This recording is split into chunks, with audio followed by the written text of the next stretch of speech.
Welcome to TheSeireitei, a Bleach podcast brought to you by Abari Eyewear. Because yes, you do need sunglasses to wear in the dark. My name is Dell, thank you very much, and today I'm joined by Lethan. Hey guys! And Shiki. Hello. As promised, Shiki, I know you've heard this before, but it's super good, and I feel the need to make my point here. I want to say, Lethan, that they did consider calling the shop a bar eyewear, so there was not an opportunity missed for a pun. It was a choice not to pun because it was a little bit wonky when they tried to translate it, and they wanted to go for a broader audience, and so they deliberately chose to separate those two words. It was not nothing was overlooked as one could expect from a quality eyewear shop. Of course, obviously. Love it. How are you two? Good. Not too bad. Nice. Yeah, no, same. Yeah, it's just kind of gotten to that point, hasn't it, after a couple of months. I think a lot of people have sort of been in the same space, both physically and mentally, for a little while, and so... We need change. It's tricky to be stagnant, isn't it? Mm-hmm. Climbing at the metaphorical walls, as they say. I'm on the ceiling. Yeah. Oh, God! Oh, God! Oh, yeah. Let's focus on a bright spot of joy in our lives instead. Yes. Let's talk about Bleach, Yes. shall we? Yay. Yes! All right, we're covering 2 episodes today, episodes 15 and 16, and I think, Shiki, you're going to take it away with that summary of episode 15, if you'd be so kind. Will do. Kon runs away. Fed up with the lack of appreciation, Kon decides to go on an adventure to find his Valley of Happiness and a goddess who will give him the love he deserves. Ultimately, he discovers the true meaning of home is where you won't be stepped on, cut up, or made a home run of. Meanwhile, Rukia questions her place in the human realm as her sense of belonging has taken an all-time low. Little does she know, she is now being watched. And cats can talk? Oh boy. Oh boy. So next we have episode 16, which is called The Encounter, Abari Renji, in which Rukia finally decides to book it away from the Kurosaki home because she understands that her time in the human world is rapidly coming to an end, and she doesn't want to involve her new friends in the chaos and the violence that are sure to follow. She is apprehended by 2 Soul Reapers who appear to feature somewhat in her past, and these Soul Reapers do their darndest, sort of, to try and bring Rukia back to Soul Society. Swordplay ensues. Ishida and Ichigo both decide to stick their noses in Rukia's business, and we are left with a bit of a cliffhanger there, actually. And that's where we're sort of left at the end of this series of 2 episodes. Episode 15, Kon's Great Plan. Thoughts, feelings, opinions? I'm going to let Shiki go first on this because I've got a whole thing about this with the manga, so I want to hear what Shiki's got to say. Oh, fabulous. I have a lot with the dubs as differences as well. It's definitely a fun one. I will say that one. And the one thing that sticks out to me the most that I cannot forget from this episode is that Mizuhiro knows how to shake his booty. I don't want to say that that's going to be my double take moment, but it's a close second. That was my number 2 option. That was wild. That was absolutely wild. It was out of nowhere, but it was like perfect. I feel like I've said it before on this podcast, but lest we forget, canonically, Mizuhiro can get it and does often. Mm-hmm. It's wild, it is shocking, it is unexpected, and it is canon. Mm-hmm. Yep. It's so weird because I'm still like, I try not to think of them that way because they're so young, but I'm also like, but it's canon and I can't technically ignore it, especially in the manga. It's way more obvious in the manga than it is in the anime that he's a player, like a proper player of older ladies as well. It's like, Yeah, and plus you gotta remember, it was originally directed towards the teenage boys who were in high school age, so that kind of idea would suit or sit well with that age demographic. That's actually not a bad point if you think about what I mean. Never having been a high school boy exactly. Yeah, gender. It's a fun time for everyone. Thinking about what they might be interested in, like, oh, if I could step away from my real life and insert myself into this other fantastical world, you've got like action and adventure and really close friendships, and then also like a couple of characters that just like can get it. I never thought to factor that into what a high school-ish or even middle school age boy might want out of out of a shonen, but it could very well be part of it. Yeah, it does. I suppose it does make sense. Like, I remember all the boys in high school, which for me was like almost. It was over a decade ago. I'm trying not to think about it. I know. I'm trying not to think about how old I am. Fuck you, Shiki. Nobody asked your opinion. Old crone. I'm going to leave this podcast. I will say I asked for opinions at the very beginning of this episode discussion. Well, I mean, I do remember what the boys were like back in high school, because in the era in the decade that I grew up in, when I was going through high school, like, girls would talk about, like, some of the girls knew what that was, what all of that was. Let's just say that. But boys seemed to know more about it than the girls did, because they were exposed to it from a much younger age. Because back in my day, the internet didn't exist. So boys would be exposed to it through their dads talking to them, or their big brothers talking to them, but girls tended to be a bit more shielded from it. Or the boys would come across those dirty magazines that would be hidden in bushes, which you would just like, that was the only thing that they could really find. So they tended to know about it from a much younger age than girls did. Yeah, good point. Right down to Chizuru. I never thought about that, but like with knowing that Kubo was a male content creator, like, I know there's a specific kind of person who like focuses on what Chizuru is doing, and there's a specific kind of person who like creates Chizuru for that reason as a character, and I never thought to connect those dots. That's interesting, actually. Anything else, Shiki? You've got me my curiosity peaked now. So, as far as general comments for the show go, the other things I had were, I find Ichigo's lack of awareness with Rukia saddening, to put it lightly. I was just like, at the end when he was talking to her and she was like giving off the aura of, I don't feel like I'm belonging here, and just looking for that kind of comfort, it felt like to me. Ichigo is just like, oh, are you here because there's a hollow? Is there any hollows here? Or it's just like, it felt like to me that's all Ichigo saw her as, was the duty calls person trying to know when you gotta go and fight the hollow. And I get the feeling that Rukia would have felt that as well, and that probably does push her to feel that she needs to leave because she doesn't truly belong in the human world. That's really interesting, because actually that scene didn't happen in the manga. Really? It's one of my things that I've got in the notes for this episode. There was lots of things that did and didn't happen in this episode, and that was one of the things that didn't happen with Rukia. But it was very interesting to watch it from the anime's perspective, because I had to put my manga away because I was like, this scene is not in here. Oh wow! But it was really interesting watching how they gone about it. They definitely made Rukia seem way more human in the anime than they did in the manga. She definitely feels much more like a soldier in the manga. Yeah, I haven't rewatched this episode in English in, oh gosh, years now. But something that I made note of when I was watching this through in Japanese is, so Rukia reflects quite a lot on all of her time in the human world in the anime. And I know that that's not a thing in the manga, but I thought that her voice acting when she was reflecting on her time in the human world was just stunning. And granted, that's all sort of internal monologue stuff, and so she, being the stoic soldier that she is, doesn't need to express herself or her inner life to another person. It's definitely all in her head. But gosh, I heard her voice, and I was like, I got the sense that she was very sad to be leaving. And I having seen this episode before in English, I don't remember getting that sense the first time, but watching it through in Japanese now, I like my heart very rarely went out to Rukia in the English, actually, but this time, I felt so sad for her. Yeah, it's like, that goes back to when I was saying, like, when she was talking to Ichigo, it just felt like she was looking for every excuse not to leave.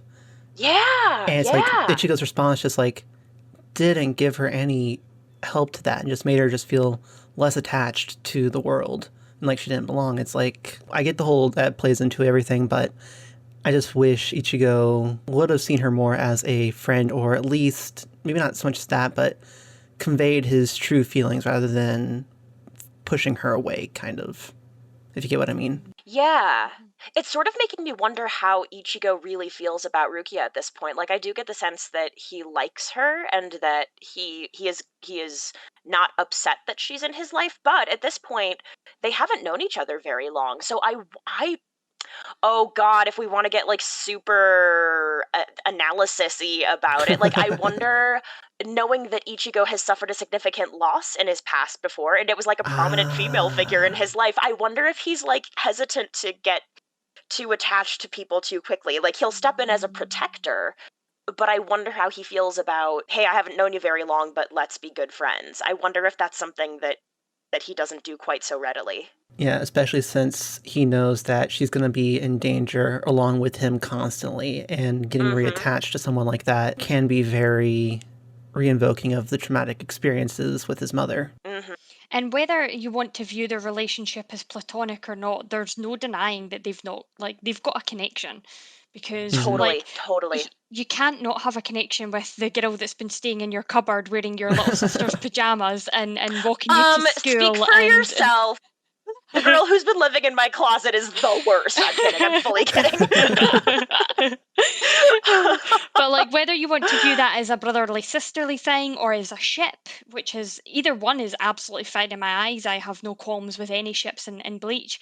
Like, you can't deny that there isn't a connection between those two. So yeah, to see Ichigo almost kind of brush her off when it's clear that he knows that something's wrong with her, and she's very much showing him that, she was almost on the verge of being quite vulnerable there, which is a human trait, really, isn't it? So it's showing us that she's becoming more human. So yeah, it was a bit upsetting to see that, which I'm glad it wasn't in the manga, because then I'm like, well, technically it's not canon that he acted that way towards her. Oh, that's fair. Yeah, good point. Very good point. But yeah, I mean, on the back of that note, do you guys want me to go over what was the difference in the mangas and the... Yeah, sure. Will we take that list on? So this is really interesting because, and I think I called it out maybe once already, but all the stuff with Kon didn't happen at this point in the manga. It happened way earlier. So like Kon running away, this all happened way before even the Don Kanoji episode.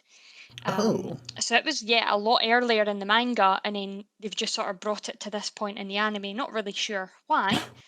But I guess maybe they just wanted to tie it into this episode in some way. Renji and Byakuya appear, and they've got a picture of Rukia in their hands, but they've got like their faces covered. I was like, okay, well, they've got their faces covered in one panel, and then later on we see them with their faces uncovered. But I'm also kind of like, why do you have a picture of Rukia? I know. Have you forgotten what she looks like, the two of you? But okay.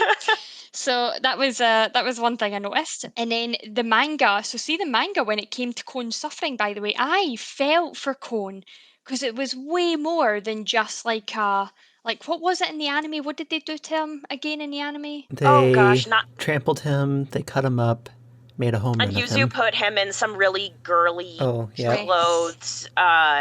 In this episode, you see him, he rolls up and he's like on Ichigo's bed, and he's got this sticker or this button attached to his ear, and it can't come off, and there's a whole bit where Ichigo tries to rip it off, and Kon's like, ow, and Ichigo's like, it'd be easier to rip your ear off, LOLOL. Yeah. So that happens out of sync in the manga, actually. It seems like a lot of stuff's been moved about, but effectively what we do find is Yuzu finds him and calls him like dirty and disgusting, which is already quite hurtful. And then Ichigo is smacking him outside. Not very like Yuzu. That's so terrible. I know, right? That's what I thought too. But I think she meant she was doing housework and she picked him up and she was like, "Oh, you're really dirty and disgusting." I think she meant like, "I need to wash you," kind of thing. Like you're like a bit of housework. I'm looking at a bit of housework right now is kind of where she was with that. Okay. But Ichigo started smacking him outside the window wall, like of his bedroom, just to get the dirt and dust off him. And then Rukia appears with a broom that apparently she stole from the school bathroom and started like trying to brush Kon down with this broom that had been used in the No boys' wonder bathroom. he ran away. Yeah, and apparently it was so disgusting that Ichigo was like, don't put that on my bedroom floor, like, take it back to school. And I'm like, but Kon, like, she was just abusing Kon with this thing. And obviously it was meant to be really funny, but Kon's just sitting there and he's practically tearing up. And I'm like, oh, Kon, oh, no wonder he ran away. I was like, what a shame. So I felt really sorry for him. And then we come into a lot of the, almost like the gender roles again. So I found this really interesting. So we've got, when we had the two girls walking and they see Kon lying in the street, Chizuru's there. And Chizuru asks one of the girls if they want to get a room with her, which was obviously, yeah, I know. Just I'm glad they took that out of the anime to like for the anime. Like once again, like male content creators. So I don't know, man. Like this is slight tangent, but like I have been reading a little bit about like the difference between queer characters created by and for a queer audience versus queer characters created by and for like a cisgendered heterosexual audience. And Chizuru is like a textbook example of like, here's an overly sexualized queer woman. Here you go. Yeah, it's, like, it's okay if you're not of that demographic and you want to write a character of that demographic, but at least consult do your research, someone. man. Yeah. Consult multiple someones. Yeah, consult people. Ask them, does this seem accurate to someone that, or to your like self-described gender, sexuality, or whatever? It's not, I mean, sure, you might have to find someone that's like that, but at least try to properly represent them instead of just writing, I imagine someone like this would act like this. Yeah, and I'm also not saying that there's no one like Chizuru in the world. Like, there are definitely people like that. It's just, there's not very much that's explained about her. Like, she is a minor character in there for comic relief, and so I'm just like, oh, but did you have to, though? A little bit. It's okay. Shout out to Chizuru. Love you, dear. Love you, you lovely, extraordinary beacon of representation I in like this to dark think, world. I know that it's not confirmed, I don't think, but I like to think Tatsuki is, and she's the best representation we have of. Oh yeah, Tatsuki and shout out to later, but Soy Phone too. Oh yeah, for Yeah, sure. yeah, Anyway, yeah, we'll come to all that. I'm looking forward to that actually. Yeah, dude. But anyway, so that was one thing that he kind of got, that Kubo got a bit wrong. However, here's some things that he absolutely nailed. So Kon in the manga says that he's so cute even a boy couldn't pass him up. But in the anime, he says all girls love cute little stuffed animals. So like in the manga, he's it's like it's being open to, yeah, guys can love stuffed animals too, but in the anime they're like, oh no, it's only little girls that like love cute stuffed animals. But then when Kon starts running away from them, so you know where the girls start chasing him, when he's running away, Chad joins in the chase, and there's a little sign, an arrow pointing above Chad that says loves cute things. Oh, Chad! So Chad's chasing Kon down too. Oh, I would have loved to see that. So it was good. An interesting thought on that, though, is if you look at Japanese culture, and I guess they're really playing it too in the manga version of it, but it's all about cuteness when it comes to like the youth demographics. Everything is cute. For boys, for girls, doesn't matter. It's like the biggest compliment you can give someone, especially if they're a girl, is kawaii. So I guess maybe they were definitely playing on that for the manga. I'm not sure why they wouldn't put that in the anime, though. I guess they, I don't know. Because boys need to be manly in anime, and that's a whole big macho thing that, yeah. We're gonna subvert some tropes real soon when it comes to that, but okay. Honestly, just let boys have their stuffed teddies. Just leave them alone. Yeah. So the scene of Rukia and Orihime walking to school where they're talking about Ichigo in the festival, none of that happened in the manga. So them having that sort of girly moment, and I quite like that because again it shows us that in the anime Orihime is all about Ichigo, but in the manga none of that happens. It's kind of like, well, she was off playing baseball with Tatsuki, which comes up a bit later in the anime. So oh, that's very sweet. I know, isn't it? So the black cat that we see does not jump from a bridge in the manga, which it does in the anime. I was like, okay, sure, why not? I guess that's the anime's way of showing us this is a magical cat, whereas the manga didn't feel that need. It just shows up at Urahara's shop. Oh, I felt like that was just a cat thing. Oh. I don't know, man. I don't spend a lot of time around cats because I'm allergic to cats, but I just figured, I was like, oh yeah, that's a thing that cats can do. Yeah, right? they can jump from Can they bridges. I just assumed. Oh god. I don't know if they could quite jump from that high, maybe? I don't know. I've never seen a cat jump. Maybe, I don't know. No, me neither. I don't know. We don't know how high cats can go before they break their legs, but... I've actually researched that a little bit. That's a whole nother conversation, though, about physics and terminal velocity of cats. And it's quite interesting, but maybe not for Bleach. That's fair. Very true, very true. The other things that we've got, just a couple left for this one then. The school gym class scene doesn't happen instead. So, like, the scene where Ichigo is talking to, like, Mizuriru and everybody outside, that doesn't happen. That happens, it's like combined with the classroom scene of Uryu coming back in with his bandaged hands. And it's all sort of combined into that one sort of classroom scene. We've got Jinta, another one in the manga, it's different. As Jinta doesn't say that boys don't do that stuff when he refers to cleaning up. He just says that he's practicing his swordplay. Again, that thing for like the gender stereotypes, they seem to really be calling it out in the anime compared to the manga. But Keigo does call Ichigo strawberry, so that's like my last little thing. Oh, that's Oh wait, fun no, I've got more than that. I just realised I've got more on the other page. Oh, stick, hit it. This is a long episode. I'm so sorry, guys. Let me rush through these ones. So we've got Chad doesn't actually join him for lunch. We've got the girls. So the big scene of the girls having their lunch and chatting to Rukia about Ichigo. That doesn't happen like that in the anime. In the manga, it happens as a flashback as Rukia is running away to face these people that are coming after her. We do find out their names, don't we, in these two episodes? We do get their names. Yeah, we do get their names. So it's Renji and her brother. Nice. As she's running towards them, we see that whole thing happen as like a flashback. But I would like to say as well, Rukia doesn't brood at all in the manga. She's way more stoic. So there's none of these scenes of her just randomly going, oh, and and thinking out loud, shall we say. So there's very little brooding. It's just a case of she's like, she can't cheat, she knows that somebody's after her and she just leaves. But it's not until she's running away does she then start to have these human emotions and these flashbacks starting to happen to her. It's like it's all been saved up for when she has to part ways. The only last thing I had there was the whole scene of Rukia speaking to Ichigo outside doesn't happen. Kon doesn't return to Ichigo until Yuzu has then cleaned him and put the thing on his ear, and that's like how that ends. But that's all I've got for that episode. So do you want to hear some dub differences then? Yeah. Oh, sure. All right, so there are a number of differences in the dub for this episode, and there's not many. There's only one for the next one, so at least that one will be shorter. But the first major difference goes back to the gender portrayals between English and Japanese. So when you have Kon in the beginning saying, like, that's right, you don't see the problem with a boy wearing a flowery accessory. But in Japanese, he's mainly complaining that Yuzu is treating him like a stuffed animal and doesn't make any comment whatsoever about a boy wearing flowery accessories or not. They really shove the gender roles down your throat in Western culture, don't they? Yeah, very much so.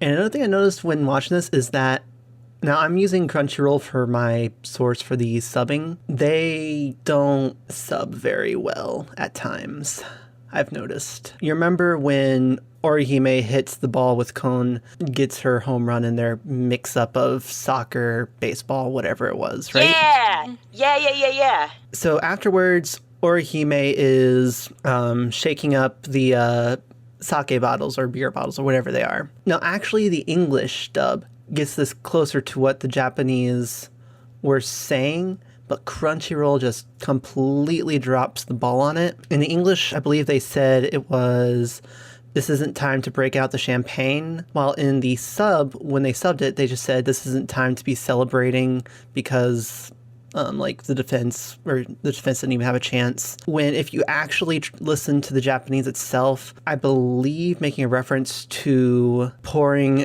beer on the coach's head after you make like a home run win of the game.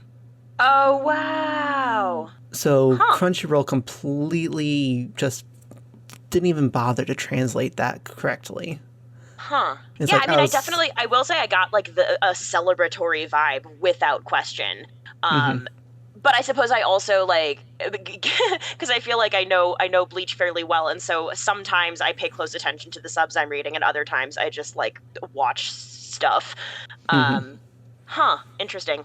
I'm wondering if there was like a specific, like either they didn't want to go into detail or something like that, whether it reflects a choice rather than them like missing out on something, but I'm not sure.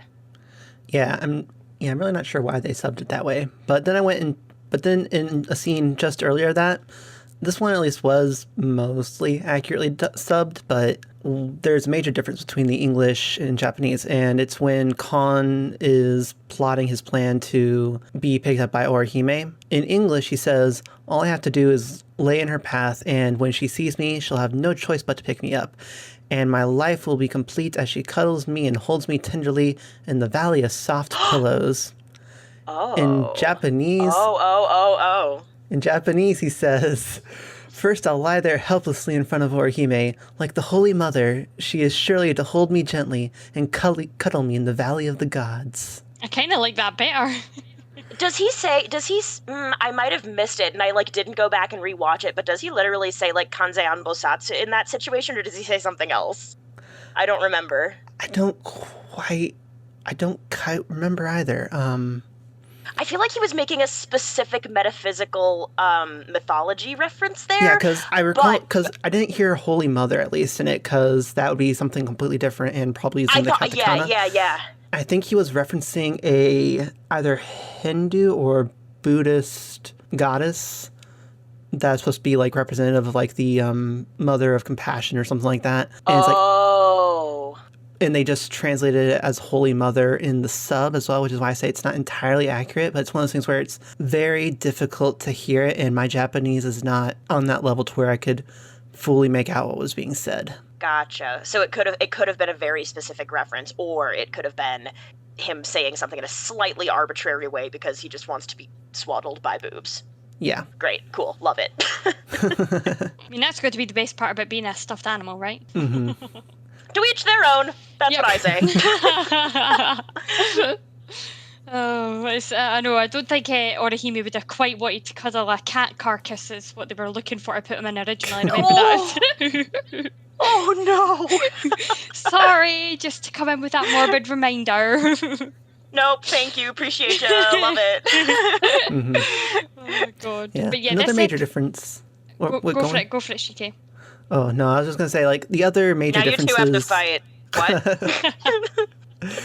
So the other major differences I noticed was when Ichigo went to invite Ishida to go have lunch with them. In the Japanese version, you hear Keigo not trash talking Ishida as much as he does in the English version, which I found interesting. It's just more like saying you're only taking pity on him because of the broken arm rather than making fun of Ishida outright. Okay. That may have been in the manga actually. If it was not something that I fully picked up. That whole scene happened so fast when there was a lot of writing, so I might have missed bits. Yeah, no, overall this episode it's not got, I don't know about you guys, but I noticed it doesn't hold its structure as well as other Bleach episodes do. It kind of feels like in itself a tiny little bit of filler. Like they've kind of just taken bits and chucking bits together for this episode. Yeah, because I think they are tying up a few loose ends that they need to tie up before the next part of this arc can come into play, and they're also dropping little threads that they know that they are then going to pick up in the next couple of episodes, because it's pretty clear in this episode, I will say, that something is coming to an end and something else is starting. And so narratively it is a little bit messy because you do just kind of have threads flying all over the place. Mm-hmm. Not a criticism so much, it's just that when you're at that point in the storytelling, and you're limited to, 20-minute episodes, it can be a little bit tricky to maintain some semblance of structure, I feel. And I think Bleach kind of does this with some of its downtime episodes. It's very much, sometimes it can nail them and you get a really good solid episode of build-up and threads being tied, and then other times you get ones that are like, okay, that was the thing. Like, this was an episode that I didn't remember too much. I didn't really care for as much as, some of the other upcoming episodes that we're probably going to be looking at. Yeah, I feel the same way. Was that everything for the dub and sub, Shiki? Yeah, those were the main things. There were like a bunch of other smaller things, but those weren't as like noticeable. Well, what about 16 then? Episode 16? So I think I wanted to start like super simple with episode 16. I just wanted to know, both as people that have seen Bleach before watching this back, but also if you can like put yourself into your younger shoes and think about when you first saw this episode, and episode 15 as well. What are your first impressions of Byakuya and Renji in these episodes? They're fucking cock cobblers, aren't they? They're dicks. That's all I had to think. Like, Yeah, I was like, right, okay, wait, wow, that's her brother? What a douche! Yeah! Like, you're an absolute fucking... Yeah. I wish she used the C word. But you're one of those. And then it's clear that she knows this other guy, and this other guy knows her as well. And I know that in the manga, I can't remember if it's said in the anime, but in the manga, he does call out that they grew up together. Yes. In the district. Because another thing that I clocked with regard to that is, I could be wrong about this, but I know that Renji makes an explicit reference to the Rukon district and growing up in the Rukon district. And I can't remember, but I think this might be the first time we hear those words in canon. I'm not sure anybody's talked about the Rukon district before. We don't know what it is yet at this point, but I don't think anybody's name dropped that so far. No, I think this is the first time. No, I think you're right. yeah. So yeah, I thought that they were douches. I was like, right, okay, well, you don't do that to your sister. And you certainly don't do that to a friend that you've had since, you were little. Why you try to kill her? Because it felt very much like, to me, that they weren't there to apprehend her or arrest her. It felt very much like they were there to make her feel terrible and to cause her harm. Yeah, it's almost like both of them have emotional relationships with Rukia that go back for years, huh?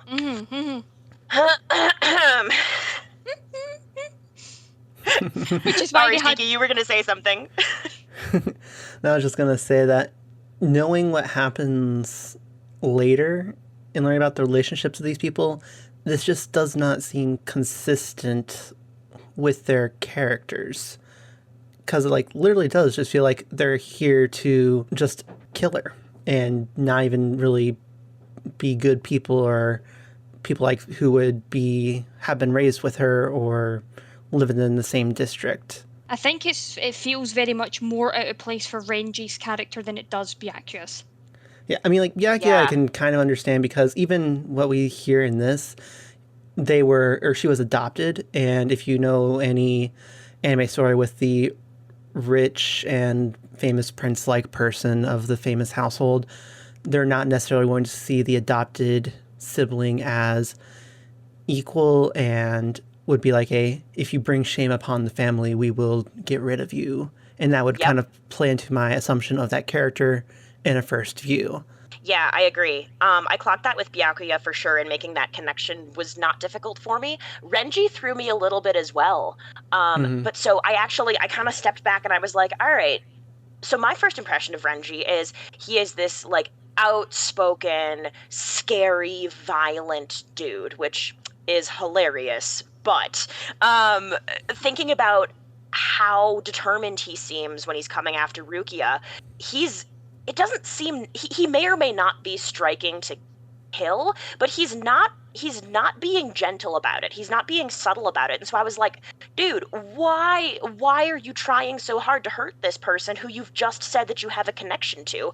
So the way that I broke it down for myself to make myself understand why Renji was acting this way was, so we know that Rukia and Renji grew up together in the Rukon district because he says this in this episode. And then it's a little bit exposition-y, but I sort of don't mind it in this context. And I think the way that Renji expresses it doesn't seem like Kubo or the translators or anybody is shoehorning it in. So they grew up together, and then she was taken away from the Rukon district and was groomed to be an elite Soul Reaper. Renji was not. He doesn't say this, but he was not, and she was. And then she goes to the human world. She's had this opportunity. She's risen through the ranks. She's beaten a bunch of odds. She's had a lot of success. And now she goes to the human world, and she's just chucking it all away. So I'm wondering if there's a component of Renji being like, Rukia, if I had this opportunity, I wouldn't waste it. What the fuck are you doing? Kinda. Yeah, that kind of like vibe. angry jealousy, like you and were chosen. Confusion. Yeah. And it's like, yeah. If I see it that way, it's definitely kind of makes sense. Like you were the chosen one, and you've basically spat in everyone's face who did not get the same opportunity as you. Exactly. And I imagine too that like Renji must know that Byakuya isn't pleased with the way things are going, and like we know, I mean, Renji is Byakuya's lieutenant. That becomes clear at the end of this episode, or somewhere in this series of episodes. And so if Byakuya is like not stoked that this is happening, Renji probably has additional insight into that. So he's like, okay, great. You've messed with my emotions, and I'm not pleased, and my captain isn't pleased, so I am both emotionally obligated and duty-bound to do something about this. Mm-hmm. I wonder as well, like, just with Shiki mentioning the word jealousy there, I wonder if maybe Renji has heard other reports of her running around with that kid with the orange hair and has started to think of something else potentially going on too, and so Renji is lashing out in that sense that he's... Oh. Just that didn't even occur to me because for later. Full disclosure, Byaren, aka Byakuya x Renji, was my first ever OTP when it comes to Bleach, so my mind was so not there when I was first watching this episode. But now that you mention it, that does make sense. Oh wow! Because he does mention about the kiddie with orange or something with great spiritual pressure, blah blah blah. And the way that he mentions it, I'm guessing, like now that I'm thinking about it, it could be taken as jealousy, which is it doesn't maybe even have to be why like romantic goes... jealousy either. Say that again? I said it doesn't even have to be a romantic jealousy either. It could just be like, we were from the same district. We have a very close, like, tighter than blood, tighter than water connection because we grew up in the same poor district. So why are you treating this person like your bestie instead of me, the people that you grew up with? True. Oh my god, I always jump to ships. Thank you for bringing me back down to earth, Shiki. I know. I was just thinking maybe that's why he goes so hard on Ichigo's ass when Ichigo shows up as well. But yeah, I can't help it. My head is forever in Bleach ships, even if it's ones that I don't particularly care for.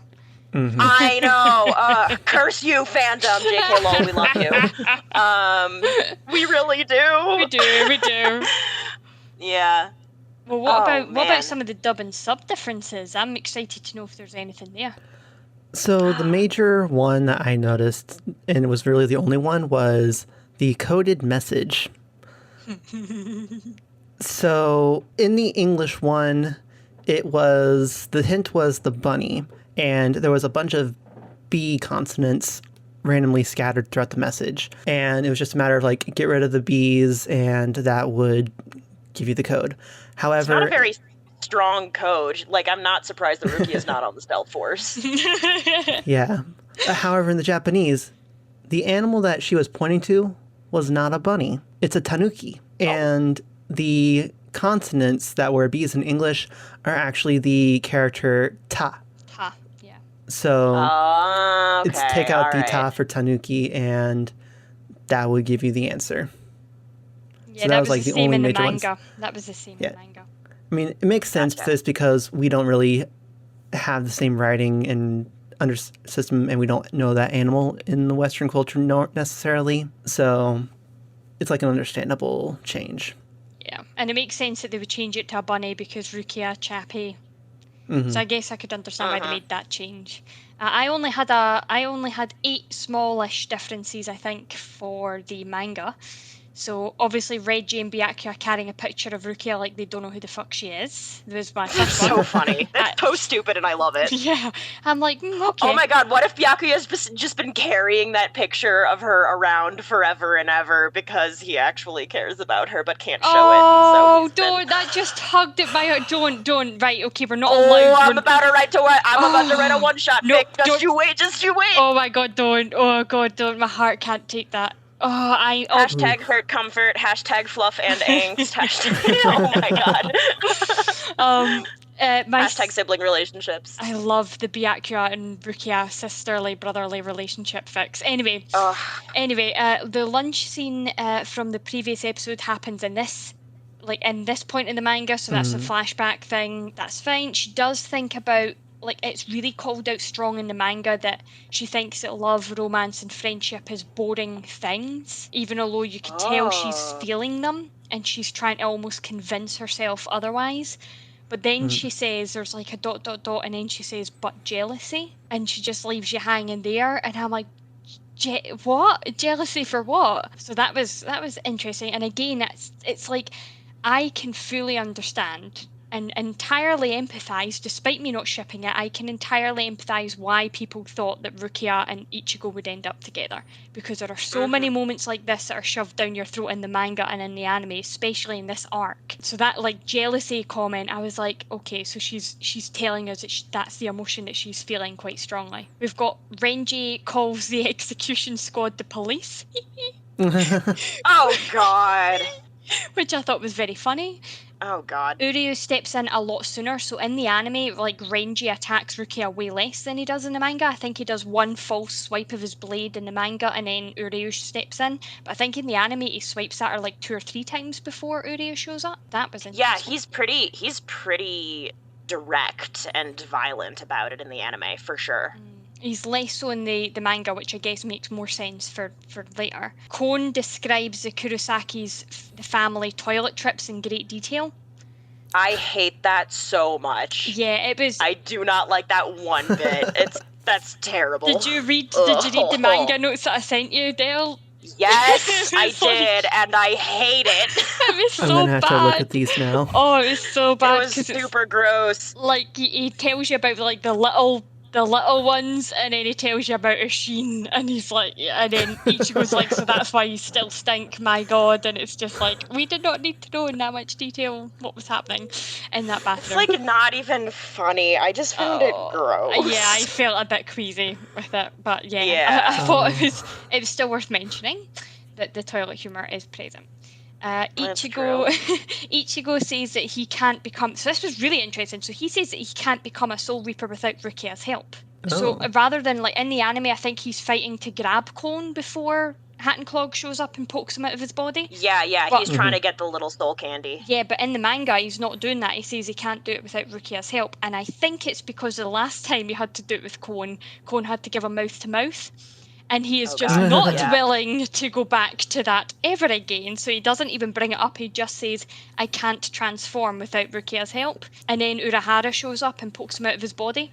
Which, side note, can we just talk about that, like, iconic shot of Kisuke sitting in the window, lounging there, cane extended, Jay chillin', robes and hair flapping in the breeze. He looks majestic. That is... It's like, anytime you say Kisuke, that's the image that comes to mind for me. Yes. So good. And to make it... Absolute icon. And to make it even better as well, in the manga, he talks with hearts.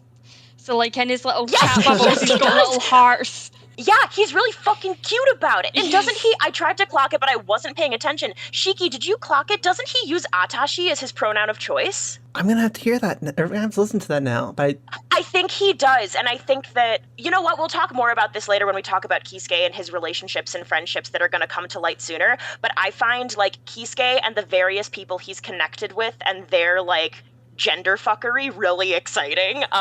And just we don't need to dwell on it, but...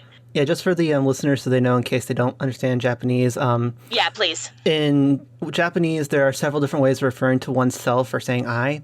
There is the neutral way, which is watashi. There's the feminine way, which is atashi. Then there's the masculine way, which is boku. And the super masculine way, which is ore. Ore! Yeah.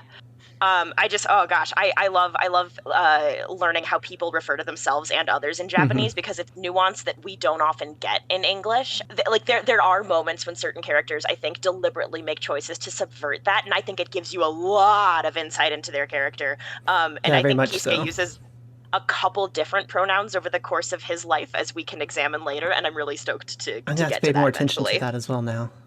Yeah, I'm dude. excited to hear all about it from you guys actually going forward. I've only got one more little difference. And that is 2 panels in the manga, which I thought were super cute, where Kon is in Ichigo's body lying in bed with holding himself the stuffed animal, and he's talking to himself, and then he's like, why am I talking to you? And he throws himself across the room. And then it's like in the instant next picture, he's walking over and picking himself up and dusting it down. And I'm like, oh. But anyway, I thought that was really cute. That is really cute. Oh, Kon. I know. That's the thing about Kon. There are so many moments where he's very well humanized and quite a sympathetic character, and then he has to go and be a fucking pervy douchefuck, and I don't like him anymore. I know, I'm the same. I have moments where I love him, moments where I hate him. Yeah. I guess I have one more thing for episode 16 that I found just fascinating. And I don't know how they translated this into the English, so Lethan, you might be able to weigh in on this. The part of the fight where Uryu first intervenes and Renji says, like, who the heck are you? And Uryu dodges the question and kind of says, oh, I'm just someone who doesn't like Soul Reapers. And then Renji has to ask him a couple different times. And then eventually Ichigo rolls up as well. And once again, Renji is like, who the heck are you? In the Japanese, like, this is just, I just think this is delicious. When Uryu finally deigns to give Renji an answer, he's finally like, I don't remember whether he actually says, hi, my name is Ishida Uryu, but I know for sure he says yoroshiku, which is like, okay, great, like, looking forward to working together, whatever. But clearly he's being tongue-in-cheek about it. At least he's like, okay, you're attacking someone I know. Great, you asked who I am? Hello, nice to meet you, stranger. And then Ichigo rolls up. He must have heard this happen, because Ichigo also, when Renji is like, who the heck are you, you weird orange-haired big sword spiky ass kid, Ichigo, who is not a particularly polite speaker a lot of the time, also is like, oh, okay, great, yoroshiku, person, because he doesn't know Renji's name yet. And then Renji eventually lashes out, which, side note, I don't think we know the name for a sword doing cool stuff like this yet. I don't think we've heard that word, but Renji's sword changing shape is the first example of that happening that we see. So just a fun little anyway, Renji then goes yoroshiku, and it is funny to me that all three of these people are like, great, we're clearly antagonistic towards each other, and we're going to be antagonistic forever. Looking forward to working with you. Just kidding. Obviously, all we're ever gonna do is try to kill each other. If the three of us entered into a partnership where we ended up being friends and cared about protecting each other, that would be ridiculous. So I'm just like, this isn't even spoilery at this point. It's just like, little did the three of you know how much foreshadowing that particular choice of introduction contained. Like, you three thought you were being so cheeky about it, and yet, again, I don't know what they did in the English there, I can't even remember, but I love that. I do too. You boys think you're so smart. Is kind of the vibe I thought there was. It's so good. That was kind of my last thing for episode 16. Gosh, and that was something I'd never clocked before, because boy, if I've ever seen this episode in Japanese, it was a long ass time ago. So, it's nice to pick up little details like that. What about you, Shiki? Any last stuff? Nope, that's all I got for it. All right, cool. If we've wrapped up our episode discussions, then Shiki, is there any news for the week? Is it delving or diving? I always forget. Delving. Because your names, it's Dale and Elv. Oh, gross. Okay. Delving into the Dangai. There's not so much news per se, but there is a new statue figure being sold I think it's on the 25th of this month. Here's a link for y'all. Here's a bigger picture for holy y'all. Sugar. We'll link it. We'll link it into the podcast as well. But Oh God, I love this. Sorry, go on. Can we link it though? Because that got major spoilers in it. I don't know if we... Click on the link, Okay, guys, the if link you're has- happy with spoilers. That's what we're going to say. We'll give you an FYI. If you're happy with spoilers, click the link to see it. Yeah, it's an very amazing spoilery. It's statue. epic as fuck, but it's very spoilery. And it is 45 centimeters tall. It's a big monster. Wow. But when I was first looking at this page, I saw that it said payment plan 10 months option. Oh, Jesus. So I was like, oh no, how much is this going to cost? Because it doesn't say the cost yet. So I looked on Reddit, and apparently it's going to cost $998. Oh my God. Holy shit. It's like... I'm happy to just look at this pretty picture. Thank you very much. Oh my God. I mean, the It's like, level this of is- detail is stunning. I'd love to own this, but it's like, ooh, way too rich for my blood. Oh my gosh. Even if I'm looking, there's some detail features down at the because you said it's a statue, right? Yeah. That's not spoilery to say like it's a statue. Down at the base of the statue, if you scroll down a little bit, there are some really specific details, and they're just so beautiful. Holy moly! I wish I could say what they are, but I can't. I know, major It's spoilers, amazing. but it's so good. Yo. Don't tempt me. I'm not Holy allowed to buy moly. it. I've already got one Bleach thing that is worth a lot of money. I'm not allowed another one. But you can do monthly plans, so that way it's Don't- spread out over Stop it. time. Stop it. Thank you for that. Yo. Good shout, Shiki. Was that it, Yeah. Shiki, for delving into Dongai? Yep. Ugh. So good. Or whatever that section is called. Lit. So if that's all the news we've got for this week, which also like I just want to say that July is packed with Bleach character birthdays. Like shout out to Nanao especially for being born on 7/7, which is why her name is Nanao in the first place. Oh, I didn't even know that. So cute. Yeah. Kawaii. Jay and Shunsui it's kawaii as fuck. Nanao's great. And Shunsui as well is a July baby. And Ichigo, of course, Ichigo's July, right? Not June. Yeah, no, Ichigo's July. Sick. Yeah. So if there are lists that exist on I think the fandom wiki or something like that of all of the Bleach characters' birthdays, but I know December is super stacked. / there are just a lot of characters I care about born in December. But also I think July just has a big concentration of character birthdays. So check that out if that's the kind of thing you care about. Yeah, or just join our Discord server because we get a birthday update every single day when there is one from Gisha. Yeah, and those come out on our Instagram as well with little images and little celebration posts and stuff. So #plug. yeah. Sick. So with that said, should we move on to our awards section? Shinigami Cup Peroxide Edition. Who did you all put for who wore it best this week? I'll let Shiki go first. I always go first. Yeah, I know. So for who wore it best, I chose the soccer ball wearing cone. Oh. It's mean, I know. I did Rukia and her morbid expressions in the anime. Ooh. Mine is not dissimilar to that because mine's Rukia as well, but I went very serious with this one.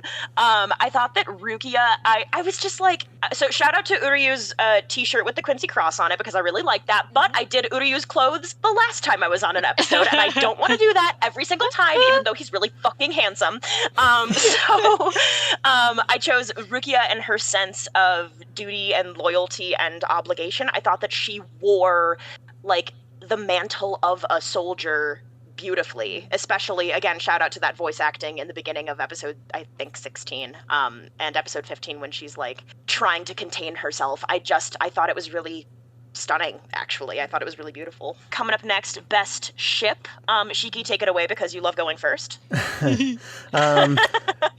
For my ship, that would be Chizuru and Tatsuki's fist. Nice. Nice. Great. Well, I went for Kon and himself because in the manga he goes and he picks himself up again and dusts himself down, and I'm just sitting thinking, yeah, you're touching yourself. Oh, that's because my mind was like, yes, self-esteem boost, and then you took it there. Well, it's meant to be a best ship, right? It's meant to be a best ship. So I was like, well, how can I make it a ship thing? There we go. Yeah, you're not wrong. Ugh. Welcome to the Seireitei, where we just list things that Del hates. Yeah, absolutely kidding. I chose something that I maybe wouldn't not eat IRL. Okay, my best ship was Orihime's lunch, which was a castella cake and red bean paste as a sandwich. So the ship of castella cake and red bean paste. And again, because episode 0 of this podcast has already happened, I clocked that and I was like, that's the kind of thing that Ukitake would also eat and he would be stoked about it. So that's my ship, is Orihime's really goofy, grossly sweet lunch. And then double take moment. What is your best double take moment from these episodes? So for me, and we did not mention this at all for some reason, but Yoruichi's voice. Ooh, I completely forgot what it sounded like. I don't remember Yoruichi speaking in these episodes. Yeah. Oh, you're right. Kidding, you're right. Yes, sorry. Yep.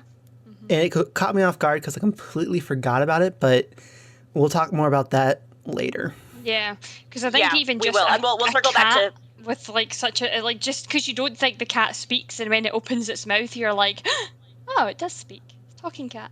Yeah, and we'll circle back around that because we know, right, okay, so now that we've established that the cat can talk, there's some fun first-person pronoun stuff with Yoruichi and Kisuke together that I really enjoy. So don't know when we'll get into that, but I'm looking forward to it when we do.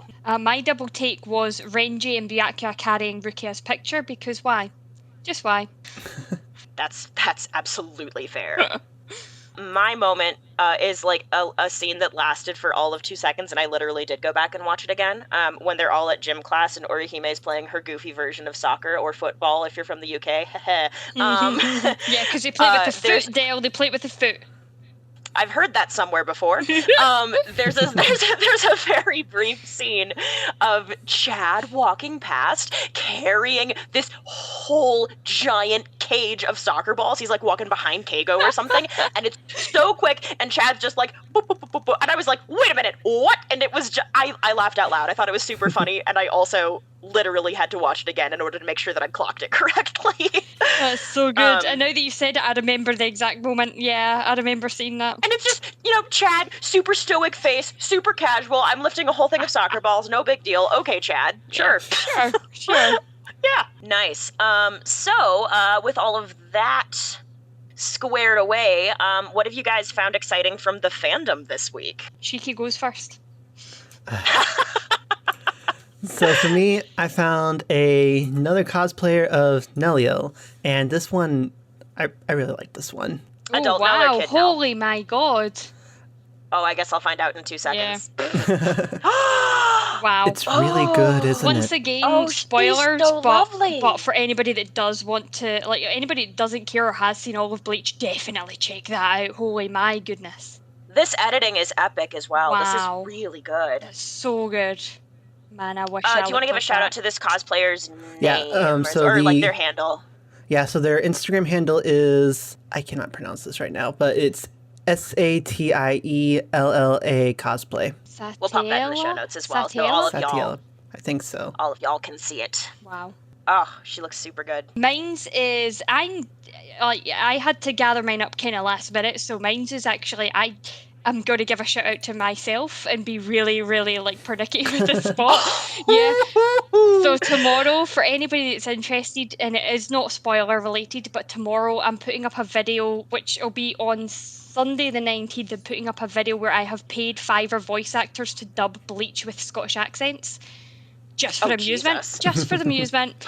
So it is a scene from episode 1 where Ichigo and Rukia meet for the first time, like when she comes into his room.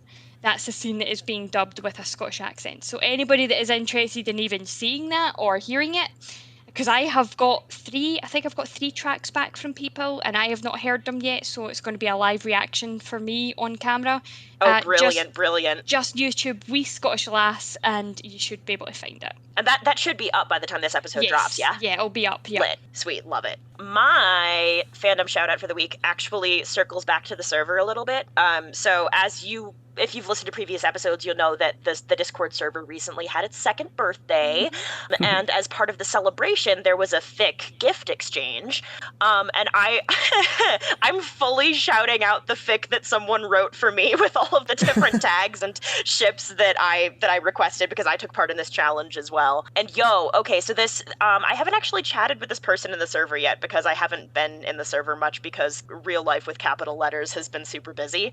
But the author of this fic is Shamelessllamapeanutthing, all one word. And the fic is If I Liked Your Sky and You Liked Mine. It's definitely on AO3. I don't know whether it's elsewhere. But this is it's mostly about Urahara, so relevant to what we were talking about today a little bit. And Yoruichi features very prominently in this fic as well. And I'm shouting this fic out in particular because this fic features an Arrow Ace Urahara, and there's like very little Arrow Ace representation across a lot of anime fandom in the first place, I find. And so like reading this really, it's a college AU, so if that's not your thing, then like don't read this fic, I guess. But I found it to be like really insightful, really realistic. There's like other instances of, I thought, just like simple, straightforward, beautiful the queer and Arrow Ace representation in this fic. So if you're looking for something like that just kind of feels nice to read, there's like some great friendship moments. Yeah, it's a very nice fic, and I just really like the way that they wrote Urahara. They also wrote Ukitake in a way that I was really impressed by. I've left a comment on this fic, so if you want to know specifically how I was impressed, you can go to the fic and read my comment, if you feel so inclined. So, yeah, shout out to oh god, what is it gonna say? If you liked my sky, that's wrong. It's called If I Liked Your Sky and You Liked Mine. And you can also probably find that if you go into the Discord server, if you feel inclined to join us. You can find Shamelessllamapeanutthing in the Discord server, and probably make some connections from there. Hey. I'm glad someday shouted out the server, because I feel like we need to do it every single episode. Yeah. That's because it's so much good. fun. It's super good. It is super fun, and it's nice because even though, like I said, I haven't really been super active in the server over the past week or two, like whenever I do duck in, when I have time, everybody is always so welcoming and so kind. It's just a really friendly place to hang out. Yeah, I was saying that to them all today. I was like, you guys, like, we've got such a beautiful community of just accepting people, so it doesn't matter what ship you like, what characters you like. You can all come here, and as long as you're not bringing any of your hate and negativity, we are open to having you. And everybody, despite their differences, get on very well in our community. It's very impressive, actually. I'm very proud of it. Yeah, you should be. Without them, though, we wouldn't have this podcast. So, you know. Yeah, you're not wrong. So we're sorry, is what Lethan is trying to say here. No, I'm absolutely joking. Thank you for listening, by the way, everybody who's decided to come along this ride with us so far. We really appreciate your support. Is that all we've got for this week? Think so, folks. Fab. Then let's just bring it on home, because you wonderful souls, that's the end of another episode. If you like what you heard and you want to get involved, you can find us by searching for TheSeireitei on Tumblr and Instagram, and TSeireitei on Twitter. Each of these platforms will link you to our fantastically deadly Discord family, shout out, where you can chat with us about the show, read fanfiction, take part in creative challenges, and talk anything and everything Bleach. On the next episode of the podcast, we'll be covering anime episode 17, Ichigo Dies! And episode 18, Reclaim! The power of the Shinigami! We got some excited boys coming up. Everybody get excited. We will see you souls then. Thank you so much for listening. Until next time, bye. Bye.